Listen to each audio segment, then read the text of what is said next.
নমস্কার বন্ধুরা, শুভ বিজয়া। সকলকে আমার আন্তরিক শুভেচ্ছা, ভালোবাসা, গুরুজনদের আমার প্রণাম। সবাই খুব ভালো থেকো, সুস্থ থেকো।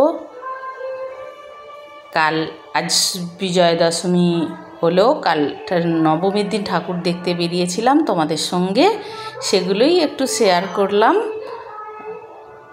তো সবাইয়ের এবছরকার মতো পুজো শেষ, যদিও বা সব জায়গাতে, বেশিরভাগ জায়গাতেই ঠাকুর এখন আছে।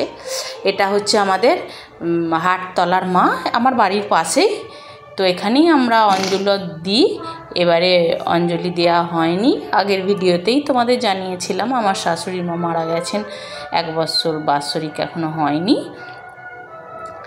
তো এইখানেই সব ঠাকুরগুলো, আমাদের এই জামালপুরেই সব ঠাকুরগুলো দেখলাম। জামালপুরেও অনেক ঠাকুর আছে, তো সবের ছবি তোমাদের কাছে আনতে পারলাম না, কারণ সন্ধ্যের দিকটা এত প্রচণ্ড ভিড় হয়েছে, ছবি তোলা সম্ভব হয়নি। তো একটু রাত হতে তো যেগুলোর ছবি পেয়েছি সেগুলোই তোমাদের কাছে তুলে ধরলাম।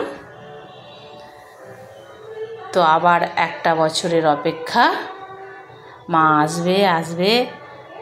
তো মা এলো, আবার মায়ের বিদায়ের সুর বেজে গেল। এইভাবেই প্রত্যেকটা বছর আসছে, মায়ের আরাধনায় আমরা মাতছি। আবার মনে বিষাদ নিয়ে মাও ফিরছে, আমরাও যে যার কাজে ব্যস্ত হচ্ছি। তো সন্ধ্যেবেলা প্রচণ্ড ভিড় হয়েছিল, সেই লাইনে দাঁড়িয়ে একটু ফটোশ্যুট করে নিলাম বন্ধুরা। আজ এখানেই শেষ করলাম, তো দেখা হবে আবার পরের ভিডিও। এখন চলি বন্ধুরা, টাটা।